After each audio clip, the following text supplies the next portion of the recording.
কি হতো যদি আমরা জানতাম যে প্রতিদিন রাতে আমরা যে সাধারণ ঘুমটা ঘুমাই তা আসলে মৃত্যুর ভাই? শুনলেই কিন্তু একটা অদ্ভুত ধাক্কা লাগে। হ্যাঁ, ঠিক তাই। তো আজকের এই বিস্তারিত বিশ্লেষণে আমরা এমন একটা বিষয় নিয়ে কথা বলবো যা জীবনের প্রায় 1/3 সময় জুড়ে থাকে। রাইট। কিন্তু আমাদের হাতের এই সোর্স মেটেরিয়ালগুলো ঘাঁটতে গিয়ে দেখলাম যে ঘুম শুধু শারীরিক ক্লান্তি দূর করার কোনো জৈবিক প্রক্রিয়া নয়। একদমই না, বরং এখানে ঘুমকে দেখানো হয়েছে মানবসত্তার চূড়ান্ত অসহায়ত্বের প্রমাণ হিসেবে। এবং সবচেয়ে চমকপ্রদ ব্যাপার হল এই ডিজিটাল আর কোলাহলপূর্ণ যুগে ঘুমই নাকি হতে পারে আমাদের আত্মিক নিরাপত্তার সবচেয়ে বড় ঢাল। হ্যাঁ, বিষয়টা আমাদের প্রাত্যহিক চিন্তাধারার একেবারে বিপরীতমুখী। আমরা তো সাধারণত ঘুমকে খুব ফাংশনাল একটা দৃষ্টিকোণ থেকে দেখি। হ্যাঁ, ওই যে শরীরটা একটা যন্ত্র আর ঘুম হলো তার মেনটেনেন্স বা রক্ষণাবেক্ষণের সময়। ঠিক তাই। কিন্তু এই লেখাগুলোর গভীরে গেলে দেখা যায় যে এখানে শুধু কি করছি তা নিয়ে নয়, বরং কেন ঘুমাচ্ছি বা ঘুমের পেছনের মানসিক অবস্থাটা নিয়ে অনেক বড় প্রশ্ন তোলা হয়েছে। একদম। ঘুমকে কেবল একটা শারীরিক প্রয়োজন হিসেবে না দেখে আত্মিক সুরক্ষার একটা মাধ্যম হিসেবে দেখার দৃষ্টিভঙ্গি এখানে দেয়া হয়েছে। এই জায়গাটা থেকেই তাহলে শুরু করা যাক। এই মেটেরিয়ালগুলোর শুরুতেই খুব চমৎকার একটা পার্থক্যের কথা আছে। ওই মনোযোগী ঘুম আর উপেক্ষাকারীর ঘুমের ব্যাপারটা। হ্যাঁ, বলা হচ্ছে বুঝদার মানুষ শুধু বিশ্রামের জন্য ঘুমায়, অলসতার কারণে ইচ্ছাকৃতভাবে ঘুমায় না। আমি যদি দৈনন্দিন জীবনের একটা উপমা দিই, ব্যাপারটাকে অনেকটা স্মার্টফোনের মতো। স্মার্টফোন মানে ব্যাটারি রিচার্জের বিষয়টা বলছেন? হ্যাঁ, আমরা কি ঘুমকে স্মার্টফোনের ব্যাটারি রিচার্জ করার মতো দেখছি, যাতে পরের দিন আবার কাজ করা যায়, নাকি দায়িত্ব থেকে পালানোর জন্য বিরক্ত হয়ে ফোন সুইচ অফ করে রাখার মতো দেখছি? উপমাটা বেশ দারুণ, তবে এর ভেতরে আরেকটু সূক্ষ্ম ব্যাপার আছে। শুধু ব্যাটারি রিচার্জ করাটাই মূল কথা নয়, বরং উদ্দেশ্যটা কি সেটাই আসল। আচ্ছা। ম্যাটেরিয়ালগুলোতে রাসূলুল্লাহ সাল্লাল্লাহু আলাইহি ওয়াসাল্লামের একটি বিখ্যাত উক্তির কথা উল্লেখ করা হয়েছে। সেখানে বলা হয়েছে, আমার চোখগুলো ঘুমায় কিন্তু আমার অন্তর ঘুমায় না। দাঁড়ান, একটু থামাই এখানে। অন্তর ঘুমায় না, এই কথাটার মানে আসলে কি? মানুষ ঘুমালে তো বাইরের দুনিয়া থেকে পুরোপুরি বিচ্ছিন্ন থাকে। হ্যাঁ থাকে, কিন্তু এখানে অবচেতন মনের স্বপ্ন দেখার কথা বলা হয়নি। তাহলে মস্তিষ্ক কি অবচেতনভাবে কাজ করে যায়? না না, অন্তর জেগে থাকার মানে হল চেতনা বা স্পিরিচুয়াল অ্যাওয়ারনেস সক্রিয় থাকা। মানুষ যখন ঘুমাতে যায় তখন তার নিয়তটা কেমন সেটাই এই চেতনা নির্ধারণ করে। ও আচ্ছা, ঘুমানোর পেছনের উদ্দেশ্যটা। ঠিক, যেমন ধরুন মেটেরিয়ালে বলা হচ্ছে যে ঘুমানোর আগে একজন মানুষের উদ্দেশ্য হতে পারে ফেরেশতাদের ওপর থেকে তার কৃতকর্মের হিসাব রাখার বোঝা কিছুটা কমানো। ওয়াও, এটা তো আগে কখনো ভেবে দেখিনি। হ্যাঁ, একই সাথে নিজের ভেতরের সত্তা বা নাফসকে জাগতিক লোভ থেকে সাময়িকভাবে সরিয়ে রাখাও একটা উদ্দেশ্য হতে পারে। অর্থাৎ ঘুম সচেতনভাবে নিজেকে পাপ থেকে দূরে রাখার একটা ঢাল। তার মানে শরীর নিষ্ক্রিয় হয়ে গেলেও ভেতরের নিয়ন্ত্রণ ব্যবস্থাটা এক ধরনের সতর্ক অবস্থায় থাকে। কিন্তু এখানেই তো আরেকটা বড় প্রশ্ন চলে আসে। কোন প্রশ্নটা? আমরা মন বা চেতনার কথা বলছি ঠিকই, কিন্তু ঘুমানোর পর শরীরের উপর তো আমাদের আর কোনো নিয়ন্ত্রণই থাকে না। একটুও থাকে না। তাই না? চাইলেও তো আমরা হাত পা নাড়াতে পারি না, চারপাশের বিপদের কোনো খবর রাখতে পারি না। এই চরম অসহায়ত্বটা নিয়ে সোর্সগুলোতে খুব গভীর একটা দার্শনিক আলোচনা আছে। হ্যাঁ, আমরা দিনের বেলায় নিজেদের যতই স্বাধীন বা ক্ষমতাবান ভাবি না কেন, ঘুমের সময় সেই অহংকার পুরোপুরি ধূলিসাৎ হয়ে যায়। একদম ধূলিসাৎ। একটা মশার কামড় থেকেও তো নিজেকে বাঁচাতে পারি না। ঠিক বলেছেন। মেটেরিয়ালগুলোতে স্পষ্টভাবে বলা হয়েছে যে ঘুমের সময় মানুষের নড়াচড়া বা স্থিরতার ওপর নিজস্ব কোনো শক্তি থাকে না। সবই পরিচালিত হয় আল্লাহ সুবহানাহু ওয়া তাআলার হুকুম অনুযায়ী। রাইট। এই চরম পরাধীনতা বোঝাতেই ঘুমকে অত্যন্ত শক্তিশালী একটি রূপক দেওয়া হয়েছে। একে বলা হয়েছে মৃত্যুর ভাই। মৃত্যুর ভাই কথাটা শুনলেই তো ভেতরে কেমন যেন একটা অস্বস্তি কাজ করে। অস্বস্তি তো হওয়ারই কথা। হ্যাঁ, কারণ আমরা তো সাধারণত সারাদিনে স্ট্রেস কমানোর জন্য, রিল্যাক্স করার জন্য ঘুমাতে যাই। কিন্তু ঘুমানোর আগে যদি কেউ সত্যিই ভাবতে শুরু করে যে এই ঘুমটা মৃত্যুর ভাই, তবে সেটা কি বিশাল একটা মানসিক চাপের ব্যাপার হয়ে দাঁড়ায় না? বাইরে থেকে শুনলে ভীতিকর মনে হলেও এর পেছনের যুক্তিটা আসলে সম্পূর্ণ ভিন্ন। মানে এটা কি আমাদের রাতের ঘুমকে আরও কঠিন করে দেয় না? আসলে উদ্বেগ বা স্ট্রেস মূলত আসে যখন আমরা সবকিছু নিজের নিয়ন্ত্রণে রাখতে চাই, আর ম্যাটেরিয়ালগুলো আমাদের শেখাচ্ছে ঠিক উল্টোটা। মানে নিয়ন্ত্রণ ছেড়ে দেওয়া। একদম। মৃত্যু থেকে যেহেতু ফিরে এসে ভুলগুলো শুধরে নেবার কোনো উপায় নেই, তাই ঘুমকেও সেভাবেই দেখতে বলা হয়েছে। মানুষ যখন মেনে নেয় যে সে চরম অক্ষম, তখন সে তার সমস্ত ভার এক বৃহত্তর শক্তির কাছে সঁপে দেয়। বিষয়টা আরেকটু পরিষ্কার করা যায় কি? এই সারেন্ডার করার প্রক্রিয়াটা কিভাবে কাজ করে? ঘুমানোর আগে নিজের অন্তর ও জিহ্বা দিয়ে আল্লাহকে স্মরণ করতে হবে এবং নিজের ঘুমকে পৃথিবীর শেষ কাজ হিসেবে বিবেচনা করতে হবে। মানে ধরে নেওয়া যে আজ রাতেই শেষ ঘুম হতে পারে। হ্যাঁ, একটু ভেবে দেখলে বোঝা যায়, কেউ যদি এটা সত্যিই বিশ্বাস করে, তবে কি সে কারোর উপর রাগ করে ঘুমাতে পারবে? কাল কি হবে সেই দুশ্চিন্তা কি আর থাকবে? না, একদমই থাকবে না। এই অসহায়ত্ব স্বীকার করে নেওয়ার মাঝেই লুকিয়ে আছে চূড়ান্ত মানসিক প্রশান্তি। দারুণ একটা পয়েন্ট। যখন জানা থাকে যে কালকের দিনটার ওপর কোনো হাত নেই, তখন আজকের শেষ মুহূর্তটাকে শান্তিতে মেনে নেওয়া ছাড়া উপায় থাকে না। ঠিক তাই।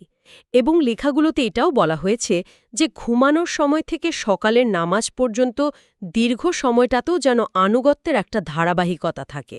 কিন্তু এই ধারাবাহিকতা তো সবসময় বজায় থাকে না।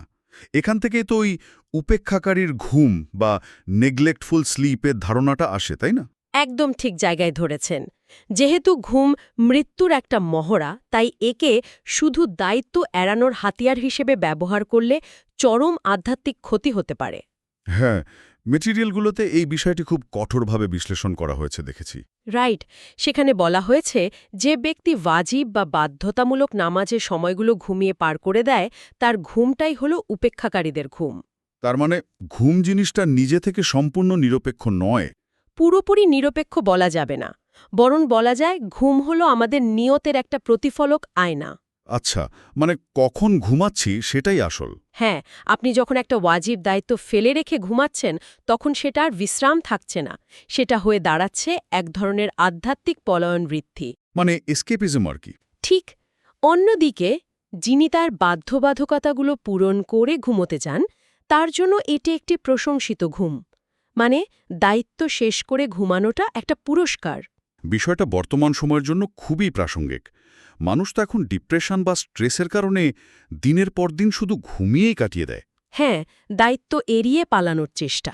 কিন্তু এই আলোচনার সবচেয়ে প্যারাডক্সিক্যাল বা সাংঘর্ষিক দিকটা আসে ঠিক এর পরেই। আধুনিক যুগে ঘুম এক অসামান্য নিরাপত্তা ব্যবস্থা, এই বিষয়টা, তাই তো? একদম। একদিকে বলা হচ্ছে দায়িত্ব এড়িয়ে পালানোটা খারাপ, আবার বলা হচ্ছে বর্তমান যুগে ঘুমই নাকি সবচেয়ে নিরাপদ জায়গা। আপাতদৃষ্টিতে প্যারাডক্স মনে হলেও ম্যাটেরিয়াল অনুযায়ী এর চেয়ে সত্য আর কিছুই নেই। কিভাবে? আজকাল লোকেরা তাদের নিজেদের বিশ্বাসকে পাহারা দেওয়া বন্ধ করে দিয়েছে। তারা ভুলের পথ ধরেছে। চারপাশের পরিবেশ তো ক্রমাগত ভুল পথই টানছে। ঠিক। এরকম একটা যুগে একজন আন্তরিক বান্দার জন্য ঘুম একটা অসাধারণ সুরক্ষাবর্ম। আমি যদি বর্তমান প্রযুক্তির ভাষায় একটা উপমা দিই, ঘুম হচ্ছে আত্মার জন্য একটা এয়ারপ্লেন মোড। দারুণ উপমা। এয়ারপ্লেন মোড, চমৎকার। মানে চারপাশের পরিবেশ যখন খারাপ, তখন ফোন যেমন এয়ারপ্লেন মোডে দিলে সব ক্ষতিকর নোটিফিকেশন আসা বন্ধ হয়ে যায়, ঘুমিয়ে পড়াও কি ঠিক তেমনই? এই উপমাটা এখানকার মূল কথার সাথে একেবারে মিলে যায়। যখন চারপাশে গিবট বা মিথ্যে কথার ছড়াছড়ি, তখন একজন মানুষ চাইলেও নিজেকে পুরোপুরি বাঁচাতে পারে না। হ্যাঁ, কারণ কান বন্ধ করে তো আর রাস্তায় হাঁটা যায় না। রাইট। যখন একজন মানুষ বেজায়গার কথা না বলার জন্য আপ্রাণ চেষ্টা করে, তখন এই চারপাশের কোলাহল তাকে সেই সংগ্রাম থেকে সরিয়ে দিতে পারে। আর ঠিক ওই জায়গাতেই একটা আত্মিক শাটডাউনের প্রয়োজন হয়। কিন্তু এটা কি এক ধরনের ভীরুতা হয়ে যাচ্ছে না? ভীরুতা না, এটাকে বলা যায় কৌশলগত অবস্থান বা স্ট্র্যাটেজিক রিট্রিট। মানে চারপাশের খারাপ পরিবেশের সাথে লড়াই না করে ঘুমিয়ে পড়াটাকে মহিমান্বিত করা হচ্ছে না এখানে? না না, লড়াই তো মানুষ তখনই করবে যখন তার জেতার সম্ভাবনা থাকে। চারপাশ যখন পুরোটাই নেতিবাচক, তখন নিজের শুদ্ধতাটুকু বাঁচিয়ে রাখাটাই সবচেয়ে বড় লড়াই। বুঝতে পেরেছি। এই দাবির সপক্ষে ম্যাটেরিয়ালগুলোতে সূরা বানি ইসরাইলের ৩৬ নম্বর আয়াতটির কথা বলা হয়েছে। নিশ্চয়ই শ্রবণ শক্তি, দৃষ্টিশক্তি এবং অন্তর এ সব কিছুকে সে বিষয়ে প্রশ্ন করা হবে। অর্থাৎ কান দিয়ে কি শুনছি, চোখ দিয়ে কি দেখছি আর অন্তর দিয়ে কি ভাবছি তার পুঙ্খানুপুঙ্খ হিসাব দিতে হবে। একদম। মানুষ যখন ঘুমিয়ে থাকে তখন তো সে কারো নামে মিথ্যা শুনছে না, কাউকে প্রতারণা করতে দেখছে না। হ্যাঁ, মনের ভেতরে কোনো খারাপ চক্রান্ত মারছে না। ঠিক। ঘুম মূলত আমাদের শ্রবণ শক্তি, দৃষ্টিশক্তি এবং অন্তরকে বাইরের জগতের ক্ষতিকর পাপ থেকে স্বয়ংক্রিয়ভাবে সুরক্ষিত রাখে। লজিকটা আসলেই অকাট্য। যখন আমি ঘুমিয়ে আছি তখন আমি একদম নিরাপদ একটা ববল বা বলয়ের মধ্যে আছি। হ্যাঁ, পুরোপুরি নিরাপদ। কিন্তু সমস্যা হলো, এই এয়ারপ্লেন মোড উপমাটা কি আসলেই শতভাগ কাজ করে? কেন, আপনার কি মনে হয়? মানে বাইরের কোলাহল হয়তো বন্ধ হলো, কিন্তু মস্তিষ্কের ভেতরের যে নিজস্ব নয়েজ আছে তার কি হবে? ও, আপনি রাতের মধ্যভাগের সেই মনস্তাত্ত্বিক লড়াইটার কথা বলছেন? একদম। বিশেষ করে রাতে হঠাৎ করে যখন ঘুম ভেঙে যায় তখন তো বাইরের কেউ থাকে না, লড়াইটা হয় নিজের সাথে। ঠিক ওই মুহূর্তটার কথাই মেটেরিয়ালগুলোতে খুব গুরুত্বের সাথে তুলে ধরা হয়েছে। ভেতরের ফিসফিসানি থেকে বাঁচাটা আর একটা বড় পরীক্ষা। হ্যাঁ, আমি পড়ছিলাম যে রাতে জেগে উঠলে শয়তান কানে ফিসফিস করে বলে, আবার ঘুমাও, এখনও তোমার জন্য লম্বা রাত রয়েছে। হ্যাঁ, এই বাক্যটা তো আমাদের সবার প্রতিদিনের গল্প। সকালে অ্যালার্ম বাজলে ওই স্নুজ বাটনে চাপ দেওয়ার অনুভূতির মতো আর কি। মনে হয় আর একটু ঘুমাই, এখনও তো সময় আছে। স্নুজ বাটন একদম সঠিক উপমা। কিন্তু আমার প্রশ্ন হলো, এই স্নুজ করাটাকে তো আমরা স্রেফ একটা শারীরিক আলসেমি হিসেবেই জানি, এটাকে এত বড় আধ্যাত্মিক ফাঁদ হিসেবে কেন দেখানো হচ্ছে? কারণ এই শারীরিক আলসেমিটাকে কাজে লাগিয়েই মানুষের সবচেয়ে বড় ক্ষতিটা করা হয়। ক্ষতিটা কি আসলে? ক্ষতিটা হলো সময় বা সুযোগ চুরি। এখনো অনেক রাত বাকি। এই কথার মূল উদ্দেশ্য মানুষকে নিবিড় আত্মপর্যালোচনা থেকে দূরে সরিয়ে রাখা। ওহ, মানে রাতের ওই শান্ত সময়টা যখন কেউ দেখছে না। ঠিক তাই।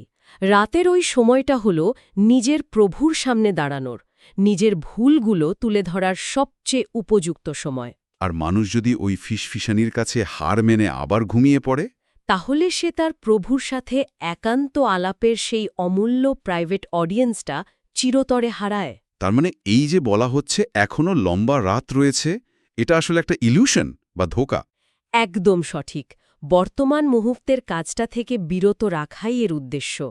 ম্যাটেরিয়ালগুলো এখানে আর একটা সূক্ষ্ম সতর্কবাণী দেয়। সেটা কি? সকালে ক্ষমা চাওয়ার যে মনোযোগ, তা যেন কোনোভাবেই হারিয়ে না যায়। যারা শেষ রাতে প্রার্থনায় মগ্ন থাকে তাদের মাঝেই আল্লাহকে পাওয়ার তীব্র আকাঙ্ক্ষা দেখা যায়। অর্থাৎ শেষ রাতের ওই ঘুম ভাঙার সময়টা হলো মানুষের আকাঙ্ক্ষা প্রমাণের চূড়ান্ত সময়। হ্যাঁ, মানুষ কি আরামদায়ক বিছানাকে বেছে নেবে নাকি জড়তা ঝেড়ে জেগে উঠবে? এটাই হলো ভেতরের লড়াই। এই লড়াইয়ে জেতার ওপরই তো নির্ভর করছে ঘুমটা ঢাল হবে নাকি ফাঁদ। সত্যি বলতে পুরো আলোচনাটা আমাদের এতদিনের চেনা ঘুমকে সম্পূর্ণ নতুন একটা আলোতে দেখতে বাধ্য করছে। হ্যাঁ, আমরা যদি এই বিস্তৃত আলোচনার মূল বিষয়গুলো একত্রিত করি, ঘুম শুধু অলস সময় কাটানোর উপায় নয়। না, একদমই না, বরং এটি হলো আমাদের নিজেদের মানবীয় দুর্বলতার একটা গভীর স্বীকৃতি। রাইট। এই পৃথিবীর যাবতীয় ক্ষতিকর পাপ থেকে বাঁচার জন্য এক ঐশী নিরাপত্তা বলয়। হ্যাঁ, যাকে আমরা আত্মার এয়ারপ্লেন মোড বললাম। আর প্রতিদিন রাতে চোখ বন্ধ করার মাধ্যমে আমরা যেন মৃত্যুর খুব কাছ থেকে ঘুরে আসি। এবং এই যাত্রাটা শেখায় কিভাবে একটা সাধারণ জৈবিক প্রয়োজনকে সঠিক নিয়তের মাধ্যমে আত্মিক ক্ষমতায় পরিণত করতে হয়। ঠিক বলেছেন। তাহলে এই বিস্তারিত আলোচনার একেবারে শেষে এসে একটা প্রশ্ন হয়তো সবার মনেই ঘুরপাক খাবে। কি প্রশ্ন?